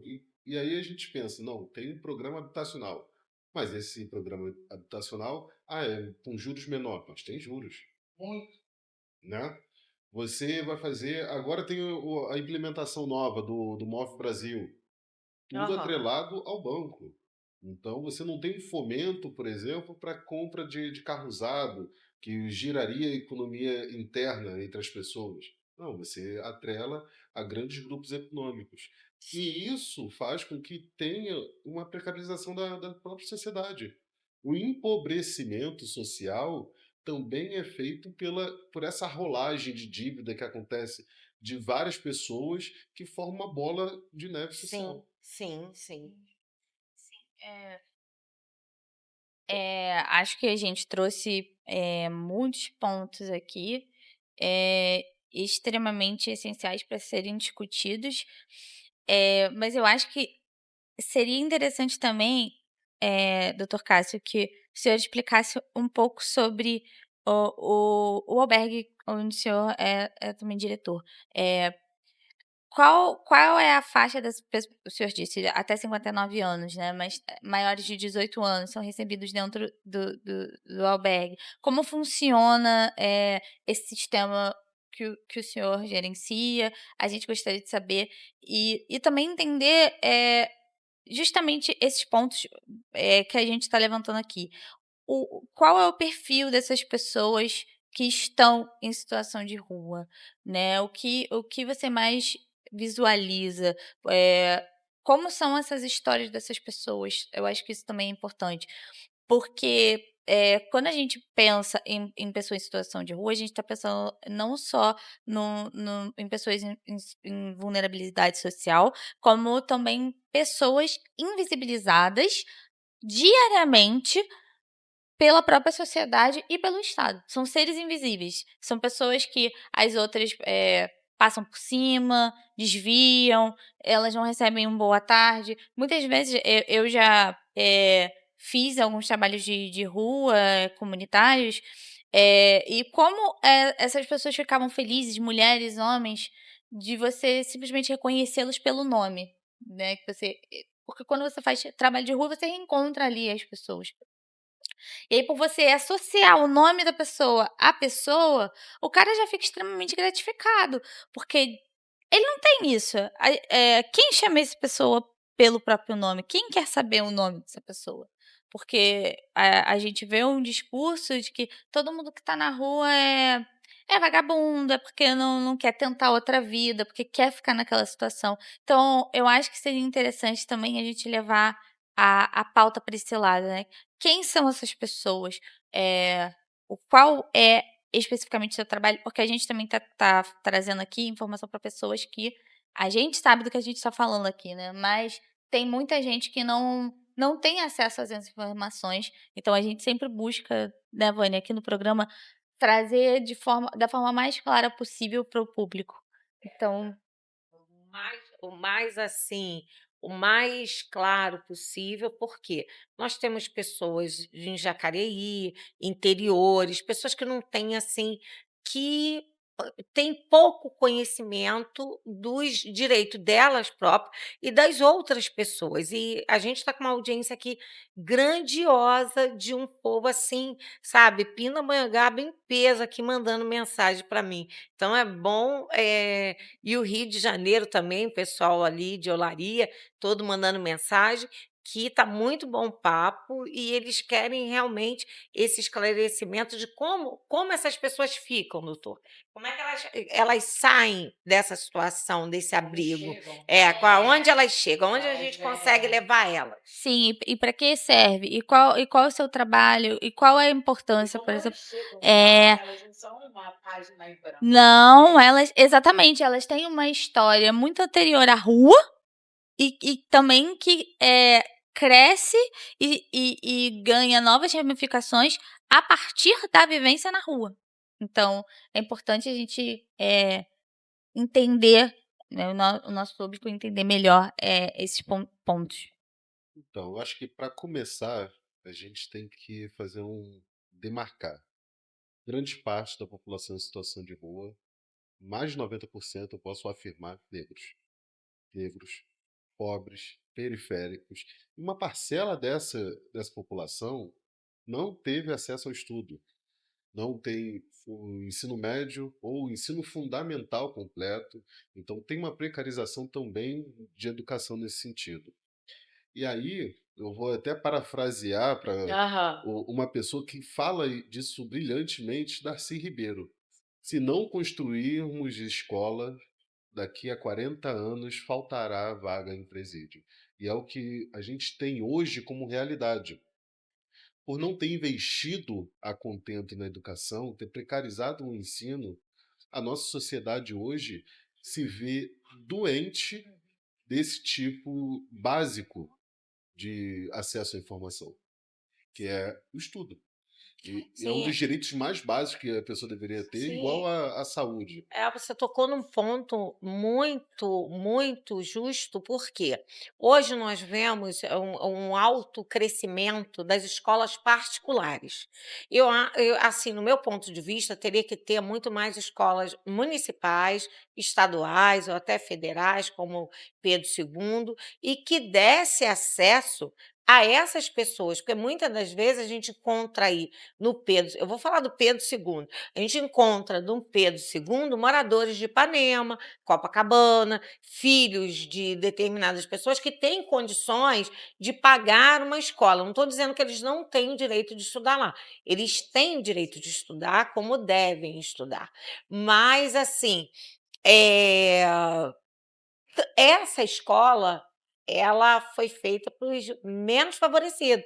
Mas como ela dá um currículo bom, nós vamos ver grandes pessoas estudando ali, filhos de quem pode pagar. Eu falo assim, filhos de quem pode pagar. E o crescimento da escola particular tem sido muito maior do que a escola pública. Então, a escola pública, eu acho que ela tem que estar nos lugares. Eu sei que tem o Enseja, o EJA, eu sei que tem, que era o antigo Mobral, né? Que minha mãe deu aula até, para algumas pessoas adultas, mas eu acho que tem que abrir muito mais para acesso a essas crianças, jovens, adolescentes e adultos, que o adulto também tem o direito a ir à escola e a estudar. Muitos não têm tempo, muitos trabalham para levar o alimento para casa, e como vai estudar? E isso foi até uma pauta que nós levantamos no programa passado, sobre trabalho infantil, que lugar de criança é na escola, porque muitos da minha geração trabalharam na sua infância para poder ajudar, para poder haver um crescimento, então não estudaram, não tiveram essa honra, como diz o povo, de ir para uma faculdade. Então, e hoje eu penso assim, tem que ter mais acesso, sabe? O Jonathan não está aqui para colaborar com a gente, porque ele sabe os padrões, como entrar, né? A base das pessoas para entrar na UERJ, para como ir lá fazer o pedido, para ter isenção do pagamento, sabe? Ele sabe o caminho certo. Até chegar na UERJ, Até chegar na UERJ, nós temos que abrir para várias pessoas. O que a gente está trazendo, né, esse ponto da questão da educação. A gente está falando principalmente de pessoas que não têm, às vezes, a educação básica, que não tem ensino médio, que não tem fundamental. E aí a gente se depara com uma outra situação, porque a pessoa está em situação de rua, ela não tem esses estudos. Mas vai atrás, corre atrás. Mas como? Se essa pessoa, se ela não estiver arrumada, ela consegue adentrar um ambiente escolar, reingressar? instrução, né? Essas são as outras camadas, né? Então tem uma equipe de apoio técnico formado por psicólogos, assistentes sociais que fazem esse atendimento a essas pessoas, buscam saber como é que está a vida delas e com um apoio específico do campo da psicologia começar a destravar essas coisas. Às vezes nós mesmos temos essas travas. Vou deixar de fazer um curso, vou deixar de fazer uma coisa, depois eu faço, ou eu não acho que é a melhor hora, ou, por exemplo, uma coisa que acontece comigo, eu não estava me cuidando, não estava malhando. Aí agora eu estou vendo necessidade disso. Então, esse mesmo bloqueio que a gente tem em determinadas situações, várias outras pessoas têm em maior e menor nível. Então, quando essa pessoa chega no serviço público e a gente consegue perceber isso, são feitos investimentos, conversas para saber qual é a situação dele. Tem esse bloqueio por causa das drogas, ou não tem esse bloqueio por causa das drogas, mas é uma questão psicológica dentro da sua psique, uma crença limitante que faz isso. Então, são vários perfis. Tem aquela pessoa que brigou com a família, tem aquele senhor que sempre foi o arrimo de família, mas quando ele já está chegando próximo da velhice ele já não consegue ter tanta estabilidade assim, uma pessoa que fez muito empréstimo durante sua vida, então tem parte da sua renda comprometida, depende muito mais ali dos filhos, só que por uma violência doméstica, né, uma violência intrafamiliar, ele prefere ir para a rua do que melhorar ou mudar as formas de convivência. Então são realidades que são postas a todo dia. E não tá numa sala fechada, tá na rua, tá presente em cada uma. Então foi isso que você disse. As pessoas têm múltiplas realidades. Então é o desafio saber quais são essas realidades, quais são essas dificuldades e como nós podemos direcionar para a melhor saída, melhor caminho. Por quê? O serviço assistencial, ele quer buscar e quer fazer com que a pessoa não deixe o serviço de acolhimento, mas que saia reinserida. Reinserção social, a gente diz que é esse trabalho amplo. A pessoa chega lá, às vezes, sem um documento, porque tem uma questão de roubo nas ruas, até do documento, tem uma questão de saúde debilitada ou uma questão mental, uma doença mental também que precisa ser vista, escolaridade, então todos esses aspectos a gente vai vendo e vai buscando ajudar, não só ajudar, né? Eu acho que fornecer aquilo que é de direito dela. Na mão, né? Para a Isso. pessoa poder levantar. Ó, tem um curso, esse curso você pode fazer. Vamos fazer.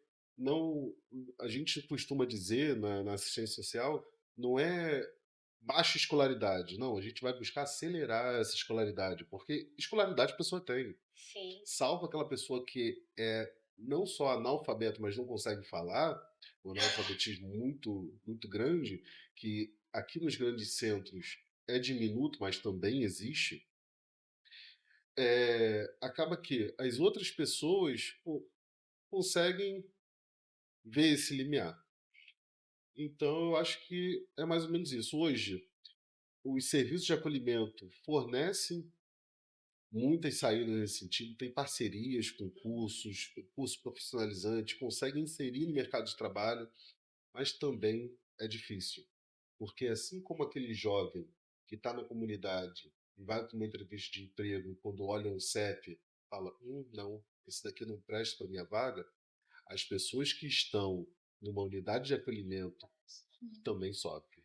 Então essa marginalização, essa exclusão, não é algo singular, de uma empresa específica. Isso já está num coletivo social. Então, quebrar essa visão é mais difícil do que reinserir aquele que está querendo ajuda. Importantíssimo. Muito importante essa informação. Não, pode ficar, doutor. E É muito importante essa informação pelo seguinte, porque uma das pessoas estava me perguntando aqui como é que ficava assim, a pessoa até escreveu aqui, sem lenço, sem documento. Então, assim, como você já deu a explicação, o doutor Cássio deu a explicação que quando chega uma das primeiras coisas a fazer é identificar aquelas pessoas. Eu acredito que muitos vão para a rua por espancamento, por falta de principalmente as crianças, os meninos, né, por falta de acolhimento dentro de casa, e em vários problemas, porque sempre foi colocado a pessoa problema. Então, essa pessoa é problema, tira daqui, essa pessoa é problema. Eu vou falar que eu tenho um rapaz na minha rua que ele se tornou o problema dos irmãos dele, da família dele, a família tem posse, e esse rapaz dorme na rua. Tiraram a mãe de casa, fecharam a casa, quer dizer, poderiam pelo menos falar: "Não, vamos deixar ele ficar dentro da casa, para ele não ficar na rua", ou tentar, restaurar, trazer, ver aonde o ponto desse rapaz que ele não quer ficar em casa, o porquê, levar para um psicólogo, levar para um tratamento, como você falou, do que jogar na rua, pedir ajuda. Eu sei que é muito difícil, sabe, doutor Cássio? Eu vejo muita dificuldade. Eu sei que na boca do povo da internet é fácil você pegar todos os auxílios, mas quando você vai lá, eu como repórter já fui várias vezes assim, para fazer pedido, para, sabe, para você saber na íntegra como é. Então eu vejo, são vários pedidos para você conseguir pegar um auxílio. Como diz aí, para as crianças, Tatiana, é dificílimo, não é fácil. Não é, as pessoas estão colocando como se fosse muito fácil, como se todas as pessoas que estão na rua, porque elas querem estar na rua, não. É porque elas foram rejeitadas. É o meu ponto de vista. Eu, E às Vânia vezes Pérez, rejeitada pelo Estado. rejeitada pela O maior família, violador. O maior rejeitada pelo violador. Estado, rejeitado pelo Estado e rejeitado também pelas pessoas. Ah, não vou contratar esse porque ele não tem boa É aparência. o que a gente É tem, negro, a gente tem, entendeu? a gente tem no Brasil um sério problema de classe, né? As pessoas elas são avaliadas de onde elas vêm. Então, e aí, ao mesmo tempo, a gente tem a questão da meritocracia, que é uma falácia. Sim. Porque não tem como você conseguir. Acontece, um ou outro vai conseguir, mas a grande maioria. Aquilo não é regra. Agora, a gente vai ter também, população de rua, a gente vai ter 4 gerações. Eu já Sim. conheço pessoas que estão na 4ª geração. Eu ia tocar nesse ponto. Porque Crianças que nascem na rua. a avó, a mãe, e é sempre porque a gente precisa investir. Se a população ela é Camelô, no Rio de Janeiro, no centro do Rio, ela tem que estar mais perto do trabalho dela. As empresas elas têm que incentivar, porque assim, por um lado a gente fala dos impostos, mas a classe empresarial do Brasil é onde que ela tem um dos maiores lucros também. A gente tem uma realidade no Brasil que dentro de uma mesma empresa, isso já foi comprovado em pesquisa, uma pessoa ganhando 400 vezes mais do que aquela pessoa que ganhava menos. Então, assim, uma disparidade dentro da mesma empresa, sabe? Enquanto tem o executivo que está ganhando, sei lá, 30 mil reais, o cara que está ali, sabe, varrendo, ganhando um salário mínimo, sem o dinheiro da passagem, porque com a reforma trabalhista, e a gente tem que falar de política sim, porque são leis, são pessoas que passam sim. Eu não quero falar de política, a gente tem que aprender a falar, porque são direitos, falar de política é falar de direito. Então, Sim. como que você vai ter uma passagem de R$ 8 no metrô, que te leva para a Zona Sul, aí você não pode pagar, assim, depender do ônibus, aí tem que botar o corredor, ótimo. Mas aí quando tem as alimentadoras, os ônibus, por exemplo, Campo Grande, muitos bairros dentro de Campo Grande, os ônibus sumiram. Nós tivemos há 3 anos atrás uma situação de uma criança que veio a óbito porque ela passou mal, era tipo 11 horas da noite, e a mãe não conseguia, uma comunidade muito, muito, muito precarizada em Campo Grande, porque normalmente tem um carro, aquele carro serve para ajudar, né? Não tinha nenhum transporte. E a criança ficou, a mãe falou que ela parou de chorar quando foi 5 horas da manhã. Que aí ela pegou, tá clareando, a criança já estava morta. E ela, mesmo assim, pegou aquele corpo e chegou até o hospital com o ônibus. Então, tipo assim, é essa sociedade que a gente tem que ver, que não dá para a gente rotular. Ele escolheu estar na rua, sabe? A criança, todo mundo fala de violência contra a criança pequena, mas aquele menino que está ali na rua, aquela menina que está ali na rua, ele já sofreu todas as violências. Quando ele chega na fase adulta, com o Cássio, ele já sofreu todas as violências possíveis. A falta de moradia, a falta de educação, a falta de saúde. Muitas vezes a escola não consegue acolher, porque esse profissional também está mal investido. Então, investir no profissional, investir no assistente social.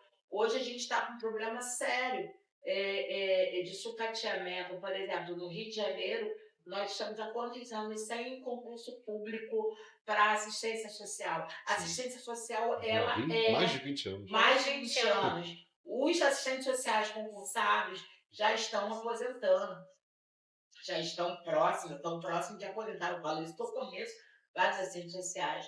Então, hoje tem a terceirização. A terceirização, por outro lado, ela é permitida em lei, mas o cara não tem um compromisso. Muitas vezes ele não vai ter, porque o servidor público, ele tem um compromisso. Ele segue regras. Ele dá continuidade, porque ele é um agente de Estado, ele é um É. agente de governo.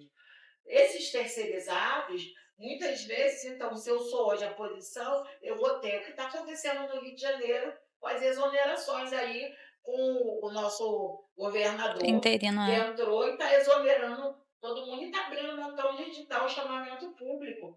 Porque as pessoas que lá estão trabalhando, é óbvio que a gente sabe que tem indicação política, a gente não pode normalizar que, bom, eu estou aqui, então eu vou trazer minha turma para trabalhar na ciência social. Aí amanhã essa pessoa sai, porque sai muito, eles transitam muito, e aí vem outras pessoas. Isso não dá continuidade ao trabalho. Então nós temos muitos gestores que querem fazer, né, como você está lá no abrigo e tal, mas de repente a própria estabilidade de não ser um servidor público, você pode estar fazendo um trabalho maravilhoso que, de repente, vem a gente fala que vem lá de cima, né? Vem uma determinação de cima. Isso prejudica muito. Isso está acontecendo também nos conselhos tutelares. Eles estão tirando todas as equipes do conselho tutelar, os conselheiros não, porque não podem, porque não somos eleitos, mas colocando pessoas, muitas vezes, sem capacidade técnica, que não sabem ligar um computador. Né? Colocam as pessoas para trabalhar como educadores sociais. Eu sou educadora social há 37 anos. Eu venho da educação popular, da educação social. Era quase uma vocação que a gente tinha. Hoje as pessoas estão indo para trabalhar nos abrigos para ser cabo eleitoral da pessoa pequena eleitoral. Isso é muito perigoso. Muito. E se a sociedade ela não parar para raciocinar, ela vai acabar sendo vítima. Porque aí sim, ela perde o direito de viver, ela tem uma insegurança, os serviços ficam sucateados.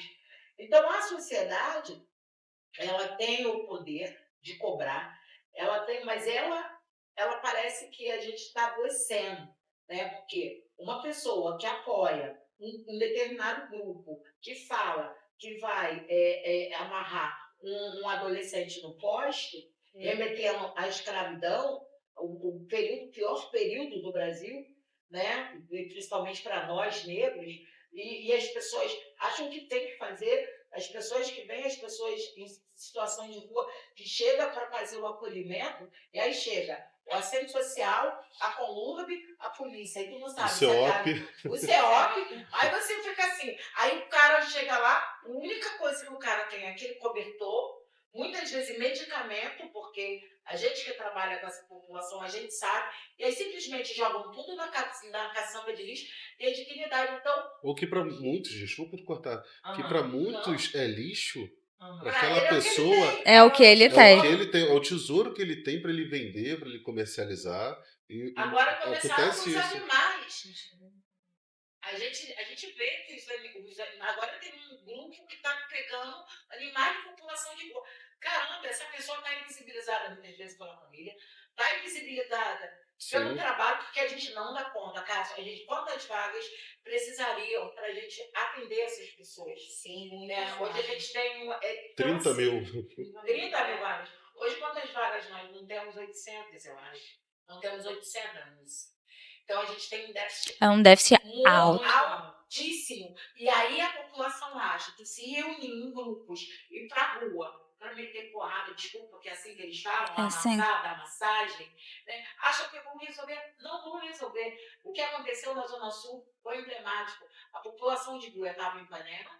Esses grupos de justiciamento vieram, chegaram em Copacabana, o pessoal saiu de Copacabana, foi para Flamengo, eles vieram e maltratando, e essas pessoas foram para o Largo do Machado, saíram do Largo do Machado, foram para a Cinelândia, saíram da Cinelândia, estão na Praça da Bandeira e agora estão na Praça 15, e agora esse grupo fala que está saindo agora para ir para Tijuca ou ir para Barra. Então, tipo assim, as pessoas elas estão guetizando essa galera. Sim, guetizando. Guetizando. Faz, E deslocando. fomentando uma violência paraestatal. Aconteceu antigamente com a chacina da Candelária, E foram que dá parece que movimentos. vai acontecer de novo. E essas pessoas, eles são criminosos. Agora, quando essas pessoas são ouvidas e têm palco, então, gratuitamente, inclusive me ameaçando de morte, né, que aí eu estou fazendo trabalho, chegam as pessoas vêm na minha página e falam assim, deixa eu trabalhar. Eu falo, peraí, o trabalho quem faz sou eu. Um trabalho de Estado. Um trabalho de proteção, sim, mas proteção com responsabilidade, porque o Conselho Tutelar vai pedir o acolhimento para aquela família que está ali. Ele não vai forçar aquele adolescente a sair, mas ele vai apontar para o que o Estado vai lá e trabalha com aquele adolescente. Então, assim, a sociedade, ela tem que também, aonde que ela estiver agora, sabe, ouvindo? Ela tem que tomar para si. As mazelas sociais é de todos nós. Sim. E todos nós somos reféns. Porque quem tem dinheiro, ele não pega nem ônibus. Quem tem dinheiro, ele vai de helicóptero. Sim, eu costumo dizer que nós, enquanto classe trabalhadora, estamos à deriva. A qualquer momento, por exemplo, pode ser um de nós ali como uma pessoa em situação de rua. Exatamente. Então, Gente, pode ser qualquer um de nós. Tá ótimo, mas a gente está chegando aqui no Nossos minutos finalmente. finais. Já são 18 É. a gente vai terminar. Infelizmente, a gente porque tem que voltar estava aqui, muito fazer enriquecedor. maior na semana que vem. Se o doutor Cássio puder vir, eu convido a estar aqui com a gente vai ter 1 hora a mais, né, Ariel? Vamos começar às 15h, tá? Mas deixa o seu abraço aí, o beijo para todo mundo que Cara, você... eu quero dar um abraço, um beijo, quero agradecer pela força. Desde a primeira vez que a gente veio aqui, eu vim aqui, vou falar gente, porque eu todo um grupo, né? Assim, por um lado, eu falo de sempre, se tem um grupo querendo extirpar, querendo violar o nosso trabalho, que é uma violação, né? O agente público, ele tem que trabalhar, tem que ter essa liberdade.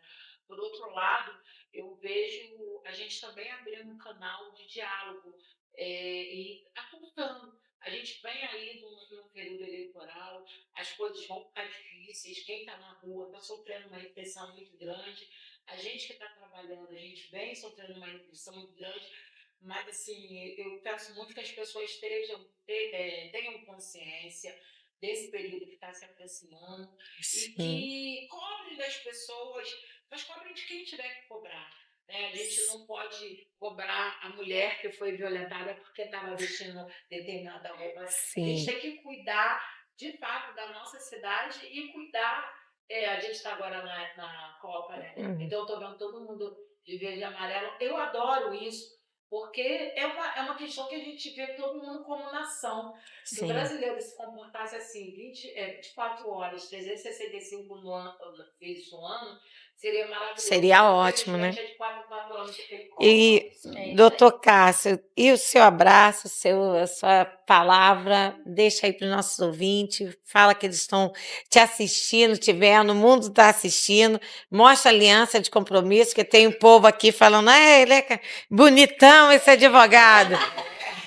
Estão escrevendo aqui para mim. Primeiramente, só agradecer o convite. Foi um momento muito bom e enriquecedor. Também aprendi muito aqui com vocês. Falar só no final. A gente ainda vive uma escravidão moderna.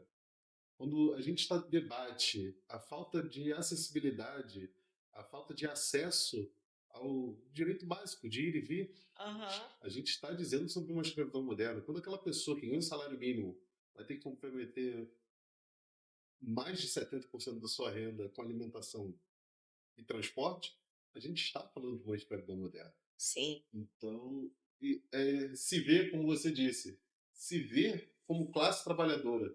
Porque até o Silvio Santos era trabalhador. Sim, todos ele nós. Era da classe trabalhadora, ele fazia parte dentro dos mais ricos, mais poderosos do Brasil. Ele estava ali, mais perto, em 3%. Mais perto da gente do que... Sim, todos nós aqui. Nossa equipe aqui, todos nós somos uma classe trabalhadora, viu? E o senhor é comprometido, né? A pessoa está perguntando, é comprometido, viu, gente? Vocês que estão aí mandando mensagem para mim, olha, eu com a cara vermelha aqui. É muita cara de madeira. A aliança no dedo dele foca na aliança, entendeu? Que ele é comprometido, tá? Mais um beijo para vocês, né, Ariel? Até semana que vem. Nós vamos estar aqui com 1 hora a mais de programa. Deixa a Ariel aqui falar, que ela tem algumas coisas para falar. Não, só obrigada, gente, por esse papo. Acho que foi muito enriquecedor também. Acho que a gente aprendeu muito junto, colaborou para o aprendizado do pessoal que está nos assistindo. E isso é que é o mais importante, além da nossa troca, que a nossa troca leve a informação para quem está assistindo. Obrigada, doutor, doutora. Muito obrigada, Vânia. O programa de hoje foi incrível e agradeço também a todos que nos assistiram e nos acompanharam. Muito obrigada aos nossos ouvintes, nossos espectadores que tiveram a paciência de continuar aqui conosco, porque deu probleminha no som, teve uns problemas aqui, mas foram resolvidos, então 1000 desculpas a vocês, mas nós estamos aqui, passamos um pouquinho do horário por causa dos problemas técnicos, mas semana que vem a gente está mais cedo aqui, tá bom? Beijo no coração, ore por mim, tá bom? Não deixe de lutar pelos seus ideais. Não deixe os seus sonhos congelando, tá bom? Beijo para todos. Isso aí. Pesquise os políticos.